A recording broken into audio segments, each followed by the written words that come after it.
Bueno, muy buenas tardes. Dios les bendiga. Vamos a empezar con nuestro tema. Recuerden que sea 15 días o cada mes, vemos un tema en específico. Entonces, yo lo puse, en este caso, una tertulia, el sacerdocio del creyente.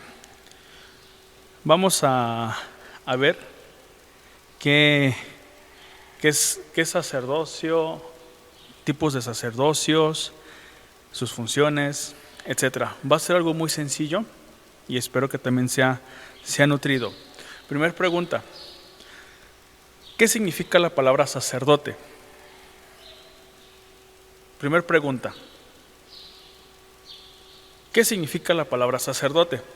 Bueno, la palabra sacerdote significa ministro, principal o príncipe.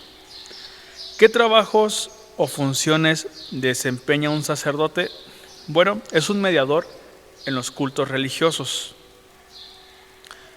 ¿Quién puede o no ser un sacerdote? Bueno, en realidad todos pueden ser sacerdotes o inclusive sacerdotisas. Bueno, vamos a la diapositiva. En la Biblia existen dos categorías de sacerdocio o ministros. El sacerdocio arónico, que lo encontramos en Éxodo 28:1, y el de Melquisedec, que está en Salmo 110:4. Veremos primero el sacerdote en una forma general y después el sumo sacerdote. Y quiero que recuerden esto: Leví no siempre fue lo que fue. Bueno, dale la siguiente. Necesitamos primero establecer los antecedentes históricos del sacerdocio. Y obviamente tenemos que ir a Génesis 34. Y aquí vemos la descendencia o la genealogía que va a tener Abraham. Abraham pues obviamente tuvo un hijo llamado Isaac, el hijo de promesa. Y después tuvo otro, Isaac, un hijo que se llamó Jacob. Y Jacob tuvo 12 hijos más una hija. Leví, en este caso, era el tercer hijo. Si bien hemos leído en el Antiguo Testamento que la tribu sacerdotal era la tribu de los levitas. Bien, la palabra Leví viene de la raíz lava, que significa unir, ligar o juntar. Si bien es cierto, la parte de la historia es que la esposa, Lea, le dice: ahora sí, mi esposo se va a unir más conmigo. Entonces, Leví era este canal, era este puente de que podía unir más tanto a la esposa como al esposo, a Lea como a Jacob. Pero vamos un poquito más para allá. No se olviden del significado de Leví. Vamos a la siguiente diapositiva. Bueno, el hebreo bíblico antiguamente se le llamaba paleohebreo y eran un montón de dibujitos, de garabatos, y cada letra de lo que ustedes pueden ver en la imagen tiene un significado muy particular. Préstenle atención a lo que está subrayado en color rojo, que sería la Bab, la Yod y la Lamed. Bueno, el paleohebreo te da o nos da ciertas características del nombre. En este caso yo seleccioné las del nombre de Leví.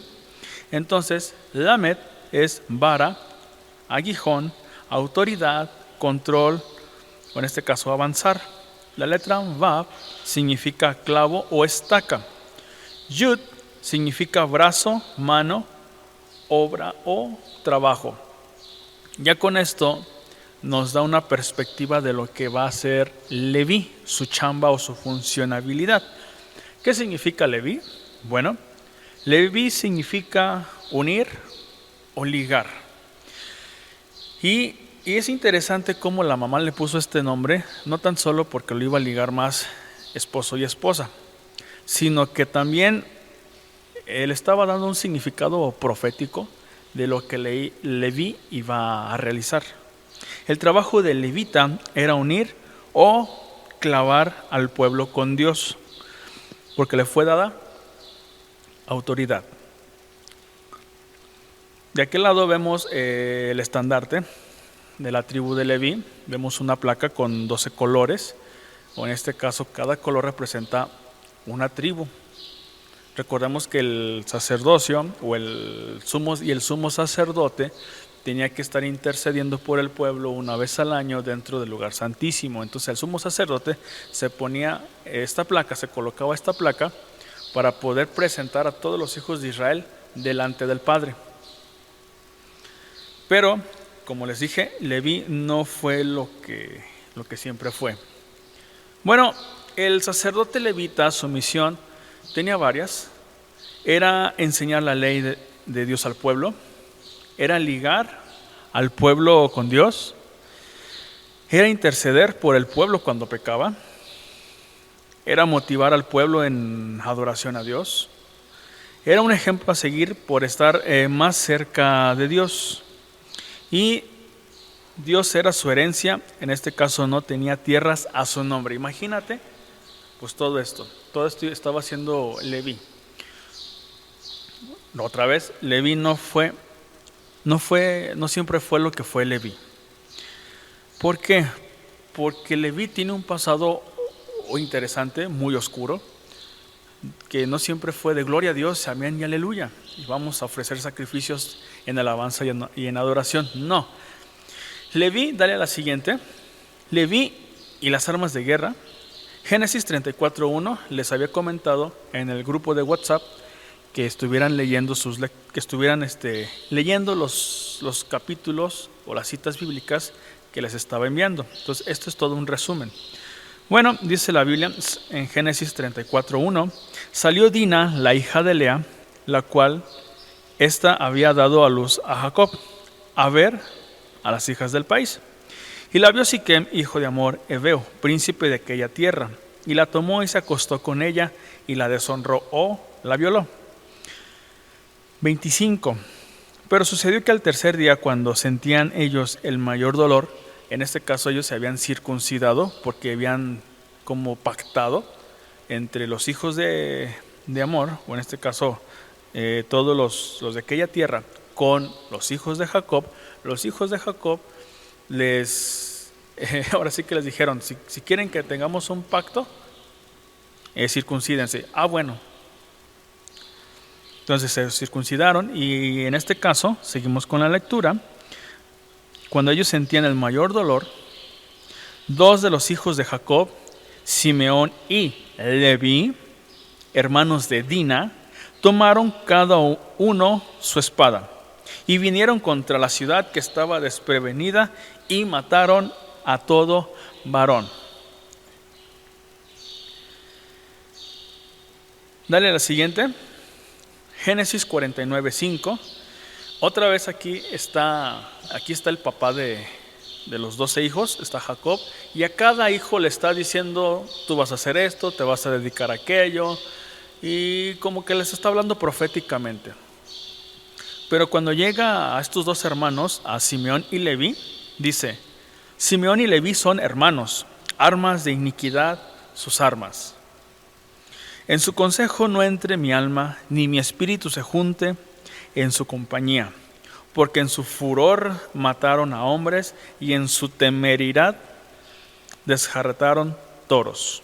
Maldito su furor, que fue fiero, y su ira, que fue dura.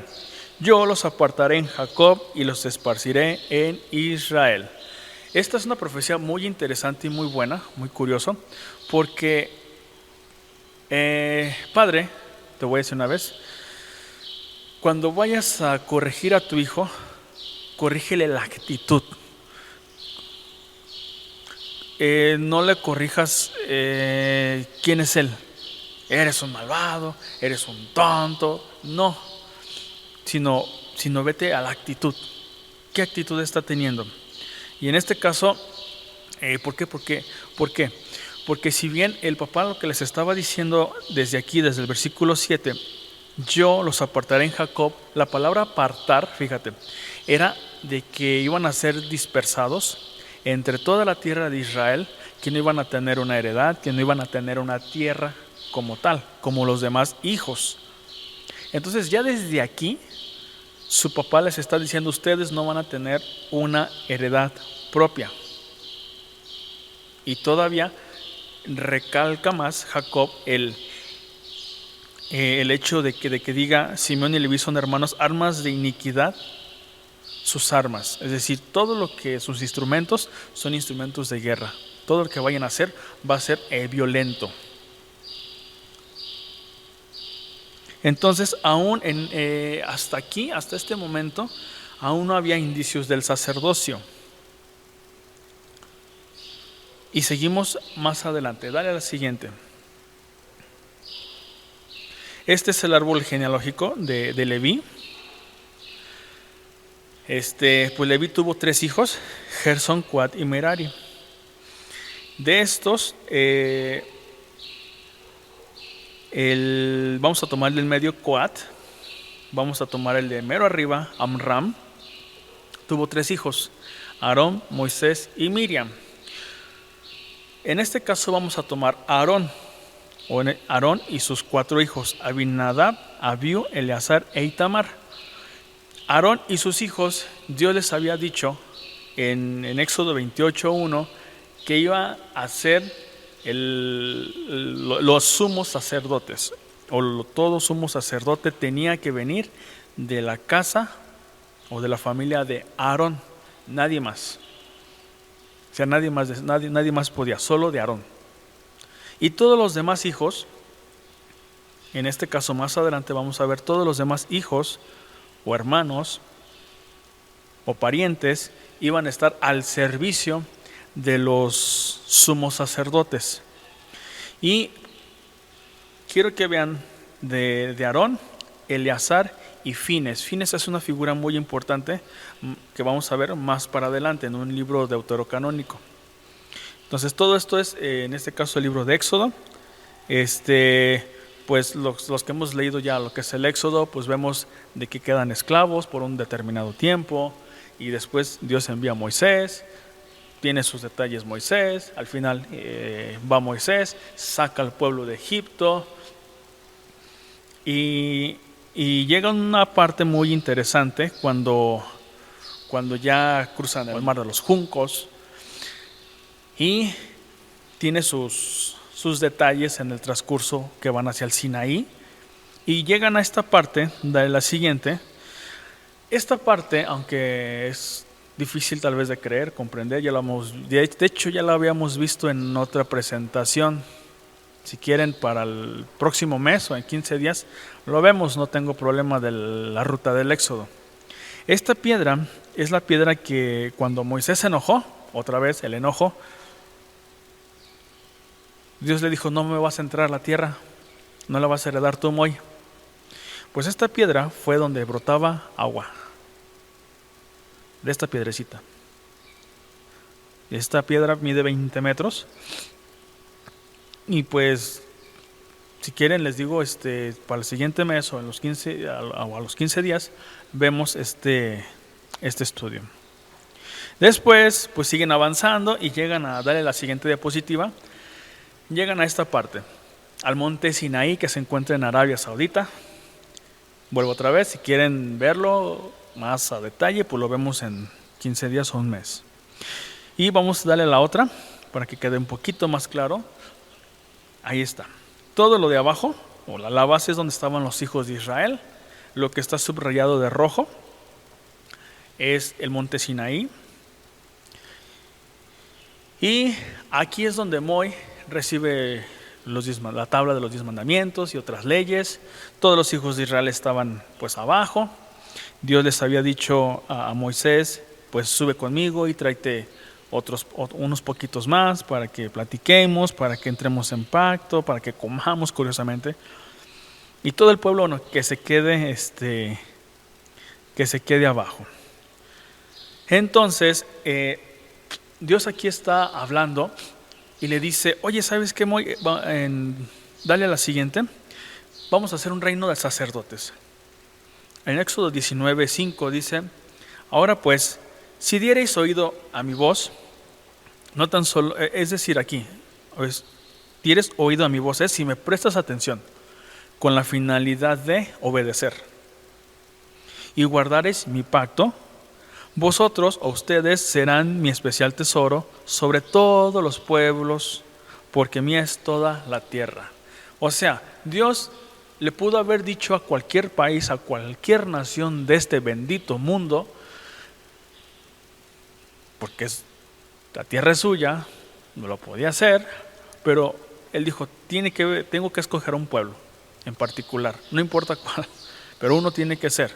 Bueno, escogió un pueblo muy interesante, el pueblo de los hebreos, y en particular le dijo a todo el pueblo hebreo, todo el pueblo de Israel, oye, si escuchan mi voz y guardan mi pacto, serán mi especial tesoro. Y todavía dice, y vosotros, es decir, ¿quién es vosotros? ¿Todo el pueblo? ¿Solo una tribu? ¿Quién? ¿Quién es vosotros? Bueno, te voy a decir, y vosotros me seréis es todas las tribus de Israel en este aspecto. O sea, todas las tribus de Israel, dice, me serán un reino de sacerdotes y gente santa. Estas son las palabras que dirás a los hijos de Israel. O sea, todas las tribus, en este caso todo Israel, su misión era una, o tenía un llamado muy en particular, muy especial, ser un reino de sacerdotes, ser un reino apartado. Pero ¿qué pasó? Dale la siguiente, donde está subrayado, arribita tiene unas letras blancas. Si me escuchan y guardan, serán mi tesoro. Imagínate Dios hablándoles a todo un pueblo. Si ustedes me escuchan, prestan atención y obedecen y guardan mi palabra, serán mi tesoro. Todo un pueblo escuchando eso. Pero, pues pasan unas horas o unos días, Moisés está en el cerro, el pueblo está acá abajo con Aarón, etcétera. Y el pueblo le dice, no, pues Aarón, ya se nos fue Moisés, ya no sabemos nada de él, ya se murió, quién sabe. Oye, ¿por qué no nos haces un becerro de oro? Ah, Simón. Y les presento, dale la siguiente diapositiva, es el altar del becerro de oro. Y abajo están los jeroglíficos, o la pictografía de ese lugar. Este toro se llama Apis, que era el dios más sagrado de los egipcios. Entonces, imagínate arriba de las piedras el toro, el becerro de oro, ¿sale? Y termina Moisés y termina, Aarón y dice, mira Israel, estos son tus dioses que te sacaron de la tierra de Egipto. Y el pueblo empezó a danzar, empezó a bailar y pues bueno, se entera Dios y se entera Moisés y pues no le gustó nada a Dios, menos a Moisés. Y pues dice, órale, váyase para abajo. Y llegó Moisés al pueblo y dice esta expresión en Éxodo 32:26. Se puso a la entrada del campamento y dijo, todo el que esté de parte de Jehová, que se pase a mi lado, véngase para acá. Y se le unieron todos los levitas. Pregunta, ¿todos eran todos? ¿O única y exclusivamente una tribu? No, cuando dice todos son todos. Es decir, podían estar del lado de Moisés, de la tribu de Isaacar, de Zabulón, de Neftalí, de Rubén, levitas, de Judá. Pero dice, y se le acercaron todos los levitas, todos, nadie más. Ándale. Entonces les dijo Moisés, el Señor, Dios de Israel, ordena lo siguiente: cíñase cada uno, ¿la qué? La espada. Otra vez tenemos a Leví con una espada. Y recorra todo el campamento de un extremo a otro. ¿Y qué? Mate. Otra vez. Tenemos a Leví tomando un arma de guerra El que iba a ser consagrado para adorar a Dios y servir a Dios, ahora vemos qué le fue ordenado hacer. Y mate al que se le ponga enfrente, sea hermano, amigo, vecino. Y no queda ahí. Dale la siguiente. Los levitas hicieron lo que les mandó Moisés, y aquel día mataron como a 3,000 israelitas. Entonces dijo Moisés: hoy han recibido ustedes plena autoridad de parte de Jehová. Él los ha bendecido este día, pues se pusieron en contra de sus propios hijos y hermanos. La tribu de Leví, hermanos, se convertirá en la tribu de sacerdotes y sumos sacerdotes. Solo Leví. Había otra tribu guerrera, Simeón, pero Leví va a tener un papel muy crucial aún estos días, pleno 2021. Daré la siguiente. Llama números 36, números 3:6 dice: llama a los de la tribu de Leví, que pasen delante y preséntalos al sacerdote Aarón para que sean sus ayudantes. Servirán a Aarón y a toda la comunidad en el desempeño de sus deberes sagrados dentro y alrededor del tabernáculo. Dale la siguiente. Como les había comentado anteriormente, todo lo que está subrayado de rojo era la tribu del sumo sacerdote. Solo ellos podían ministrar la presencia de Dios y entrar una vez al año al lugar santísimo, interceder por el pueblo y enseñar la ley y todo eso. Todos los demás hermanos iban a ser los ayudantes. Iban a mover el tabernáculo, iban a mover el lugar santo, el lugar santísimo, las bases, todo lo que se necesitaba para ofrecerle sacrificio a Dios. Dale la siguiente. En un principio la idea era que todos fueran sacerdotes del Dios Altísimo, pero con la afirmación de Moisés, o la expresión de Moisés, todo el que esté de parte de Jehová, que se pase de mi lado, involucraba a tener un celo santo por Dios. No todas las tribus podían, sí.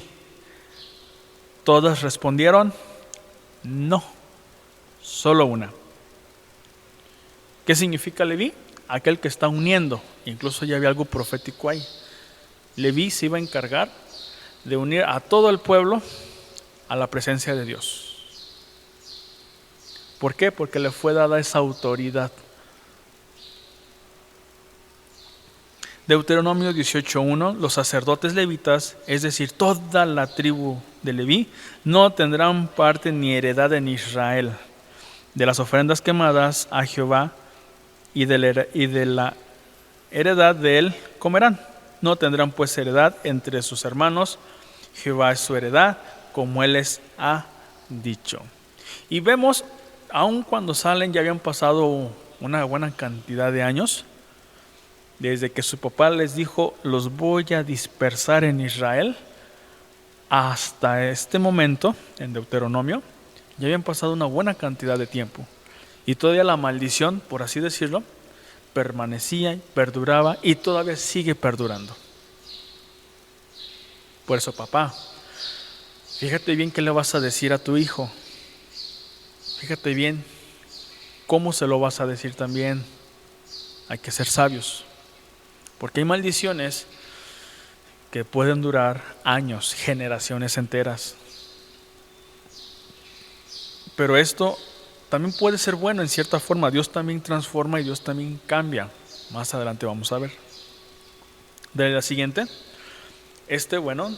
Términos prácticos. Este es el tabernáculo. Ahora sí que todos los levitas tenían derecho a este acceso, a estar en todo, sí, a excepción de una parte. De la siguiente, al lugar santísimo, que es únicamente donde estaba el arca o el trono de Dios, y el sumo sacerdote entraba una vez al año para hacer sacrificios. todos los levitas podían entrar al lugar santo para el servicio normal, traer los panes a la mesa de los panes, encender la menorá, poner incienso, etc. Pero hasta ahí podían llegar. Dale la siguiente. Pero aún hoy día Leví usa las armas de guerra. Este es el Judas Macabeos. Esta representación es de Judas Macabeos y vamos a leer 1 Macabeos 2:1 y 54. Sí, Macabeos. Por ese tiempo entró en escena Matatías, hijo de Juan y nieto de Simón. Era sacerdote descendiente de Joyarim. Había nacido en Jerusalén, pero se había establecido en Modín. Y tienen un diálogo ahí y dice: Fines, nuestro antepasado, mostró gran celo y recibió la promesa de un sacerdocio eterno. Judas Macabeos, o la descendencia de los Macabeos, eran descendientes del sumo sacerdote Fines. ¿Quién fue Fines? Fue nieto de Aarón, o en este caso, la familia sacerdotal. Entonces, otra vez vemos que en la guerra de los Macabeos, cuando vienen los griegos y otra gente más, pues tienen que tomar otra vez las armas para poder defender al pueblo de Israel. Otra vez vemos en representaciones bélicas a Leví. Un resumen rápido. El sacerdote levita, su misión era enseñar la ley de Dios, o la ley de Moisés. Era ligar al pueblo con Dios. Era interceder por el pueblo cuando pecaba. Era motivar al pueblo en adoración a Dios. Era un ejemplo a seguir por estar más cerca de Dios. Y Dios era su herencia, pues ya que no tenía tierras a su nombre. Dale la siguiente. Aquí podemos ver los vestidos tanto del sumo sacerdote como del sacerdote normal. Ese nomás para que los tengan una representación gráfica.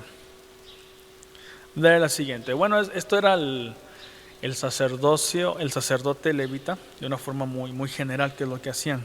Ahora, el sacerdocio arónico. El sumo sacerdote hacía algo importante. Hebreos 5:1.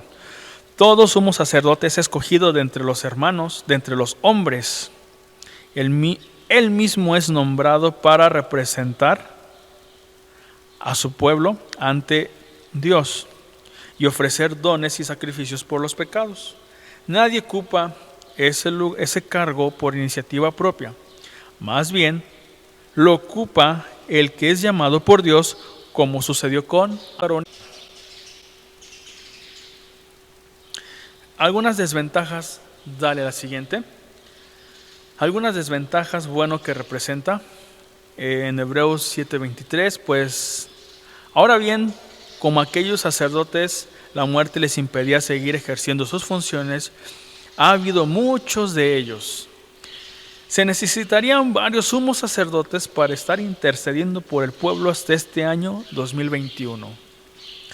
Hoy, si cada sumo sacerdote viviera 100 años, hasta ahorita, ¿cuántos ocuparíamos? O sea, como entre 20 y 21 más o menos. Eso si vivieran 100 años.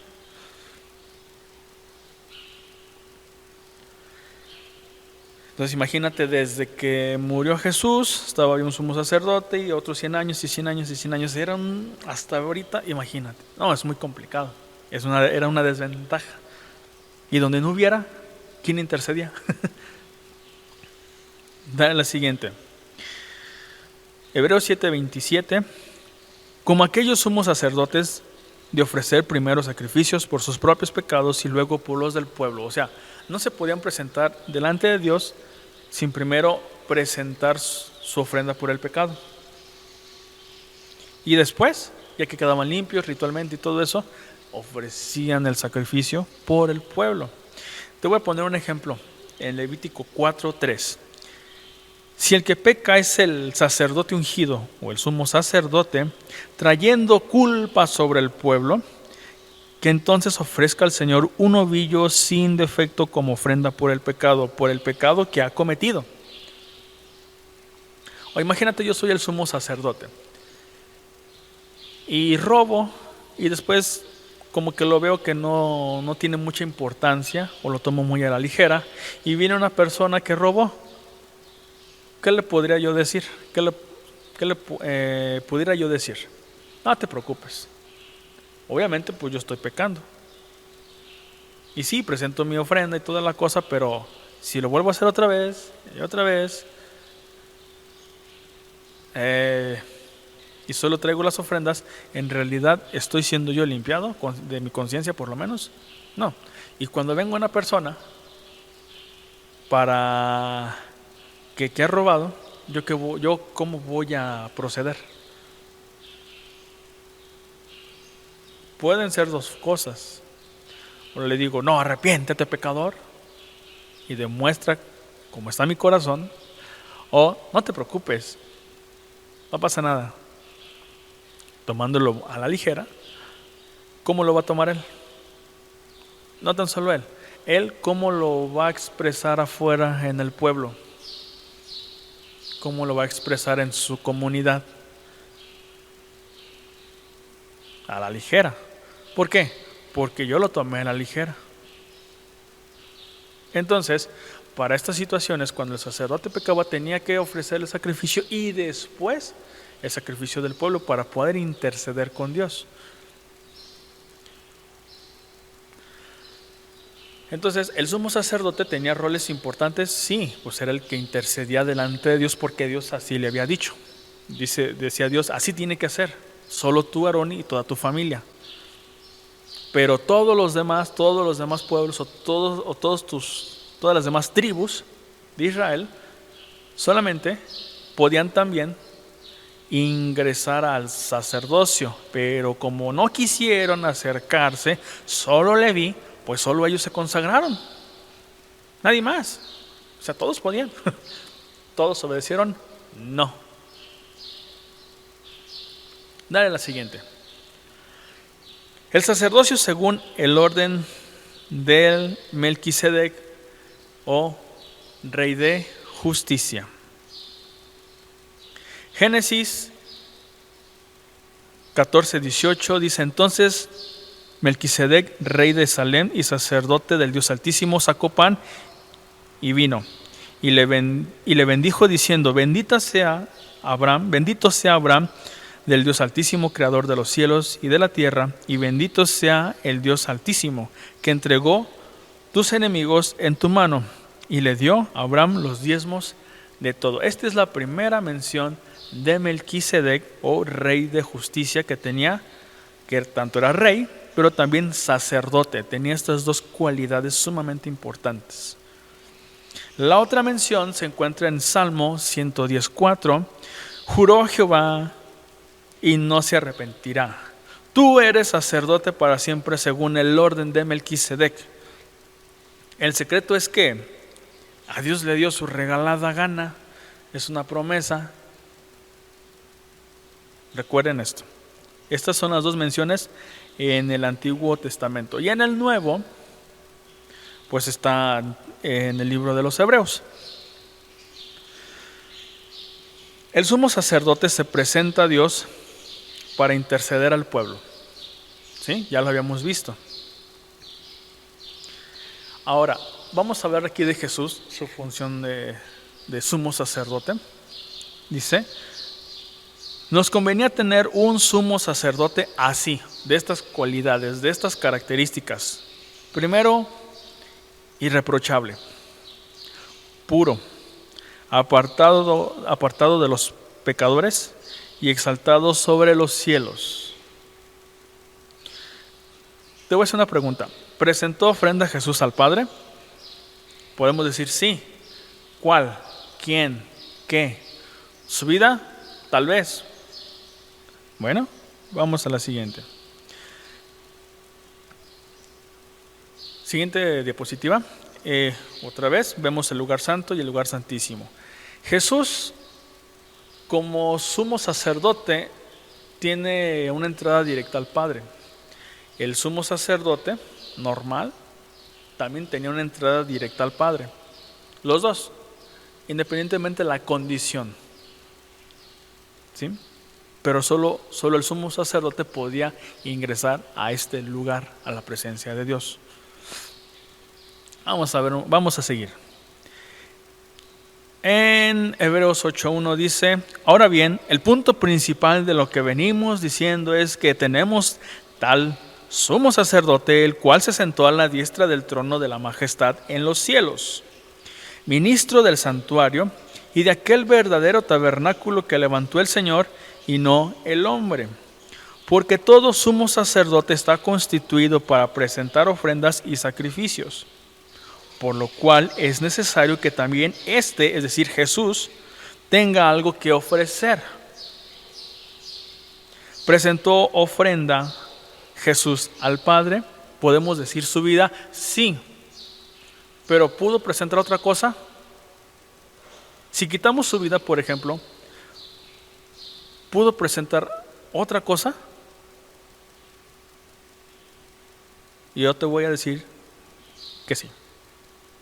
1 Corintios 15:23, quiero establecer las bases. Pero cada uno resucitó o resucitará, yo ahí le agregué resucitó, en su debido orden. Cristo, las primicias, después, cuando Él venga, los que le pertenecen. ¿Quién resucitó primero? Cristo. Después, las primicias. Y después, cuando Él venga, los que le pertenecen. 3 tipos de resurrecciones o 3 eventos de resurrección. Vamos a prestar atención a las primicias. ¿Las primicias qué quiere decir? Lo primero. Mateo 27:50. Pero Jesús, después de clamar nuevamente a gran voz, entregó el Espíritu. En ese momento el velo del templo se rasgó en 2, de arriba hacia abajo. Imagínate, 10 centímetros de cuero, tela, rotos desde arriba hasta abajo. Ni la espada más afilada, ni el arma más afilada podía romper, dividir en 2 el velo desde arriba hasta abajo de un solo tajo. No podía. Nomás quiero que veas la magnitud de la tierra tembló. Vamos a seguirle. La tierra tembló de ese terremoto. Las rocas se partieron. Ahora, ojo, presta atención a lo subrayado. Los sepulcros se abrieron y muchos cuerpos de los santos que ya habían muerto volvieron a vivir. ¿Cuándo? Después de la resurrección de Jesús. Estos salieron de sus sepulcros y fueron a la santa ciudad, donde aparecieron a muchos. ¿Sí? ¿Por qué es importante esto? ¿Quién resucitó primero? Jesús. Después de que Jesús resucitó, salieron hermanos, por así decirlo, de los sepulcros después de que Jesús resucitó. Estos primeros son las primicias.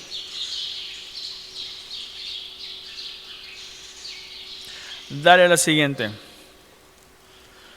Juan 20:17. Jesús le dijo: no me toques, porque aún no he subido a mi Padre. Presten atención a lo subrayado.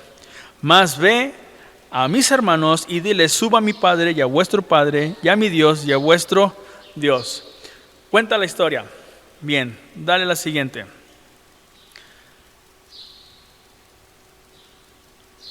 Estas son un campo de gavillas. Ahora sí que el trigo lo amontonan y lo hacen no sé cómo, no sé el término en sí, pero vamos a ponerle en este caso el término hebreo, gavilla, el cual es importante porque se secaba o estaban en proceso de varias fiestas, lo que es la Pascua, fiesta de los panes sin levadura y las primicias. Bueno, antes de que todo esto empezara, te voy a explicar una cosa. El sumo sacerdote escogía a unos cuantos sacerdotes e iba al campo de las gavillas o al campo del trigo. Iban cantando, iban saludando. Esto lo hacían días antes de la Pascua. Y pues llegaron al campo de las gavillas y llevaban ellos unos listones rojos, y ellos veían y decían: bueno, me gusta como esta parte. Bueno. Entonces hacían como manojitos. Todavía no los hacían manojitos, los unían, les ponían el lazo, y hacían esto 9 veces más, un total de 10 gavillas. Entonces, o de 10 montoncitos o manojos. Suponga la imagen que ven ahí, bueno, vamos a suponer algo así hacían, pero todavía sin cortar, ¿sale? Pero ellos ponían estos 10 aros para que fuera una señal de que cuando venga la fiesta de primicias fueran cortadas. Y se regresaban. Se me olvidó decirles, el sumo sacerdote también preparaba su gavilla, porque esta gavilla del sumo sacerdote era la primera gavilla. Bueno, se fueron, y cuando venía la fiesta de las primicias, muy de mañana el sumo sacerdote se levantaba con los que habían traído anteriormente y decía, se llevaban ya sus utensilios de corte, ya sea una hoz, y iban cantando, iban bendiciendo, daban gracias a Dios, platicaban, y llegaban, y una vez en el campo de las gavillas decían: ¿esta es la gavilla? Sí, esa es la gavilla. ¿Esta es la hoz? Sí, esa es la hoz. ¿Cortaré esta gavilla con esta hoz? Sí, cortarás esa gavilla con esta hoz. Y ¡pum!, cortaban la gavilla. Entonces el sacerdote obviamente cortaba su gavilla, la levantaba y le hacía esto, la mecía, es la ofrenda mecida. Entonces la primera gavilla que era ofrecida era la del sumo sacerdote, o en este caso era la ofrenda de primicia que el sumo sacerdote hacía. Jesús, ¿qué creen que estaba haciendo?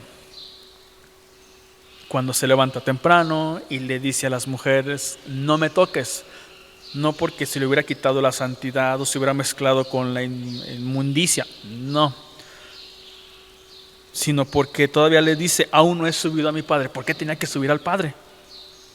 Precisamente porque él, ya como sumo sacerdote, dale la siguiente, como sumo sacerdote, él tenía que presentarse al Padre para presentar los primeros frutos. ¿Quiénes son los primeros frutos? Los que habían resucitado después de que Jesús resucitó. Esos eran los primeros frutos que Jesús presentó al Padre. Ya después se regresa y empiezan con el camino de Emaús, que Jesús come con sus discípulos, piensa que es un fantasma y todo, ya la narrativa de los últimos capítulos de los evangelios. Entonces, cuando el sumo sacerdote, volviendo a la imagen del sumo sacerdote, hace esto levantando las primicias, Jesús estaba en el lugar más santo, en el tabernáculo del cielo, ofreciendo o haciendo lo mismito que el sumo sacerdote con las primicias que resucitaron. Es lo que estaba haciendo Jesús, intercediendo ahora por nosotros.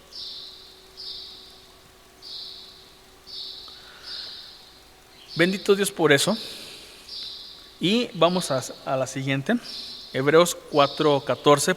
Por tanto, teniendo un gran sumo sacerdote que traspasó los cielos, Jesús, el Hijo de Dios, retengamos ahora nuestra profesión, lo que estamos creyendo, lo que estamos pensando, a lo que nos estamos casi hasta dedicando. ¿Por qué lo estoy creyendo? ¿Para qué lo estoy creyendo? Todo eso hay que retenerlo. Porque no tenemos un sumo sacerdote que no pueda compadecerse de nuestras debilidades. Jesús sabe y entiende que somos carne. Él mismo pasó eso. Sino uno que fue tentado en todo según nuestra semejanza, pero sin pecado. Acerquémonos pues confiadamente al trono de la gracia para alcanzar misericordia y hallar gracia para el oportuno socorro. Nadie más de los sacerdotes o sumos sacerdotes podía entrar al lugar santísimo, donde estaba el arca, y el arca era considerada como el trono de Dios. Ahora nosotros, por así decirlo, Cristo es nuestro sumo sacerdote y nosotros ahora somos constituidos sacerdotes. Vamos a ver eso más adelante. Por eso aquí dice: acerquémonos pues confiadamente al trono de la gracia para alcanzar misericordia y oportuno socorro. Porque ya nos están cambiando ahora de categoría, ya nos están metiendo en otros asuntos más importantes. Dale la siguiente, 1 Pedro 2:5. También ustedes, como piedras vivas, sean edificados como casa que espiritual para un sacerdocio santo, para ofrecer sacrificios espirituales aceptables a Dios por medio de Jesucristo. Pedro nos está diciendo aquí, un sacerdocio santo, que podamos ofrecer sacrificios espirituales. Y todo esto toda esta chamba la hacía el sacerdote. Romanos 12:1. Así que, hermanos, os ruego por las misericordias de Dios que presentéis vuestros cuerpos en sacrificio vivo, santo, agradable a Dios, que es vuestro culto racional. Otra vez es una imagen del sacerdocio. Y 1 Pedro 2:9. Pero vosotros sois linaje escogido, otra vez real sacerdocio, nación santa, pueblo adquirido para posesión de Dios, a fin de que anunciéis las virtudes de aquel que os llamó de las tinieblas a su luz admirable. Otra vez es una imagen del sacerdocio. Cuando antes no eras nada, ¿sí?, ahora eres alguien. Cuando estabas muerto en tus delitos y pecados, ahora tú eres un príncipe. Vamos a verlo más adelante. Ahora tú eres alguien importante que está haciendo cosas importantes. Cada creyente desempeña el sacerdocio. ¿Quién le dio esta autoridad? ¿Quién te dijo a ti? En Hebreos 5:4, y nadie toma este honor para sí mismo, sino que lo recibe cuando es llamado por Dios, así como lo fue Aarón. ¿Quién te dijo a ti? Fácil. Dale la siguiente, Isaías 61:6. Pero a ustedes los llamarán sacerdotes de Jehová, les dirán ministros de nuestro Dios. Dios mismo, a través del profeta Isaías, te está diciendo a ti: tú vas a ser sacerdote de Jehová. ¿No te conformas con eso? Ok, dale la siguiente, vamos hasta Apocalipsis. Él ha hecho, Apocalipsis 1:6, Él ha hecho de nosotros un reino de sacerdotes para Dios, su Padre. A Él sea toda la gloria y el poder por siempre y para siempre. Amén. ¿Recuerdas cuando Moisés dijo: todo aquel que esté de mi lado, véngase para acá? Y solo Leví respondió. Ahora lo que Dios está haciendo es: te estoy constituyendo. La pregunta es: ¿quieres? ¿Vas a responder? Te estaba ofreciendo lo que Moisés también les estaba ofreciendo. Pero ¿qué está haciendo Dios ahora? Restaurando lo que antes se había perdido, o lo que antes iba a ser un privilegio para todos, ahora era para unos cuantos. Apocalipsis 20:26, benditos y santos, ojo, son aquellos que forman parte de la primera resurrección. Son aquellos, ¿sí?, porque la segunda muerte no tiene ningún poder sobre ellos, sino que serán sacerdotes de Dios y de Cristo, y reinarán con Él durante 1000 años.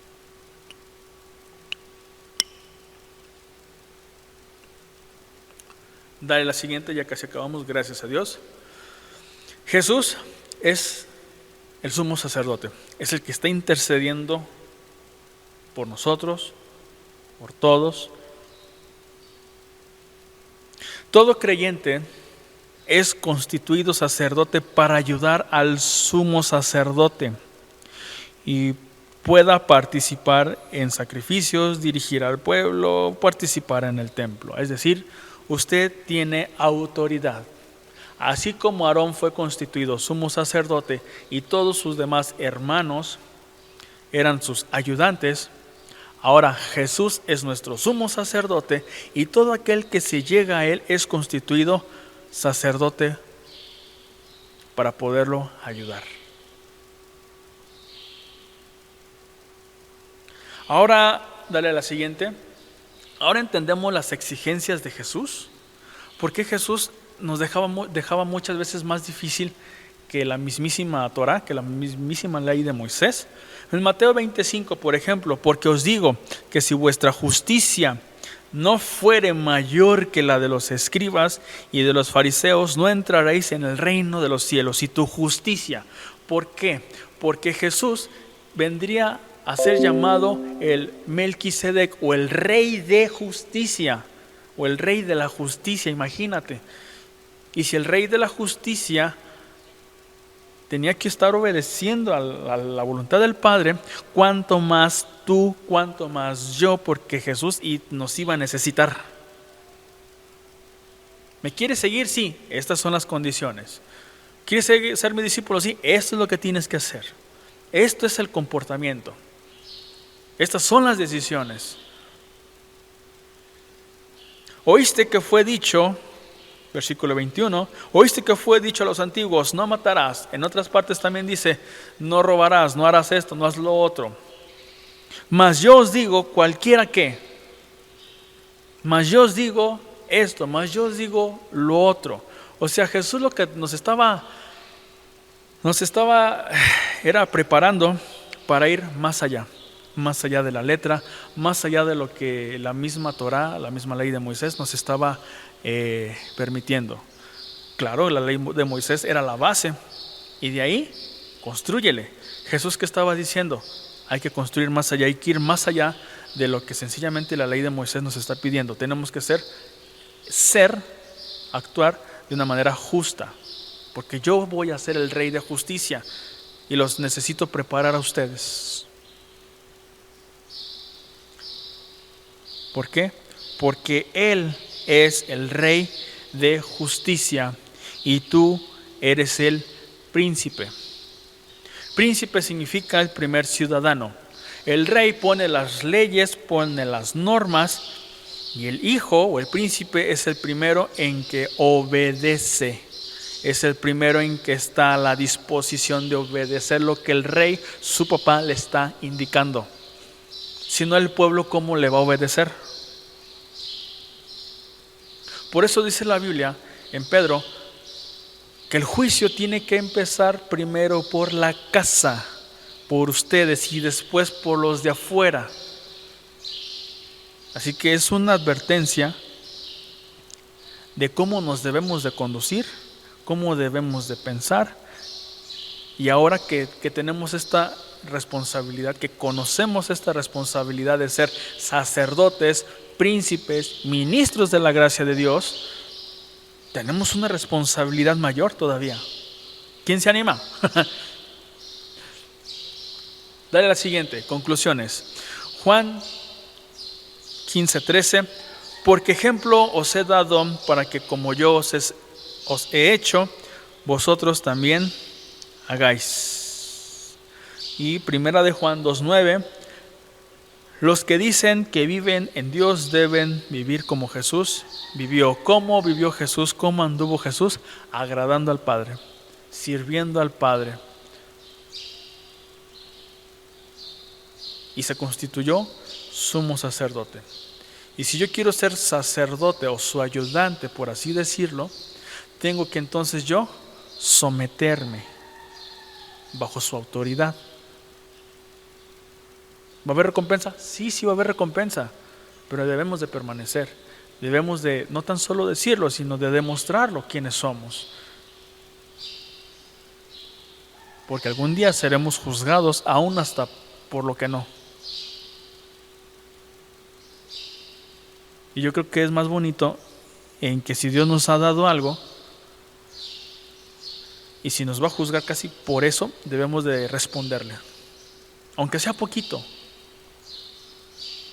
Pero debemos decir, Señor, tú me diste esto, eso es lo que estoy trabajando y eso es lo que tú me diste. Aquí está. Y Dios va a ver qué hace con ello. ¿Tienes una gran responsabilidad en tu casa? Sí. Hombre, mujer, ¿tienen responsabilidades? Sí. Porque Dios llama a sus hijos. Hijos e hijas, por igual. Solo que aquí es cómo vas a responder ahora. ¿Qué actitud vas a tener ahora? ¿Vas a hacer ahora como, ahora que tú sabes esto, ahora vas a decir, no quiero, no me voy a pasar de aquel lado, aquí me quedo, y que la vida siga, siga y siga?